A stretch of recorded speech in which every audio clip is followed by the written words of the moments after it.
এই পৃথিবীতে কত রাজা বাদশাহ এসেছেন, কত রঙ্গমঞ্চ তারা তৈরি করেছেন, কত দার্শনিক, কত বৈজ্ঞানিক, কত সাহিত্যিক, কত কবি পৃথিবীতে এসেছেন, কিন্তু মানুষের কাছে গ্রহণযোগ্য আদর্শ নিজের চরিত্র দিয়ে কেউ দেখায় যেতে পারেননি।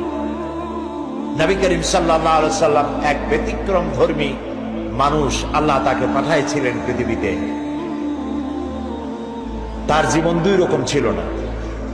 দুনিয়ার সব নেতাদের জীবন হয় দুই রকম সাধারণত, একটা হচ্ছে পাবলিক ক্যারেক্টার, আর একটা হলো পার্সোনাল ক্যারেক্টার। একটা ব্যক্তিগত জীবন, ব্যক্তিগত চরিত্র, আর একটা মানুষকে দেখাবার মতো চরিত্র। আপনি বলেন আমাকে, পৃথিবীতে এমন একজন নেতার নাম বলেন যিনি বলতে পারবেন আমার শৈশবে, আমার কৈশোরে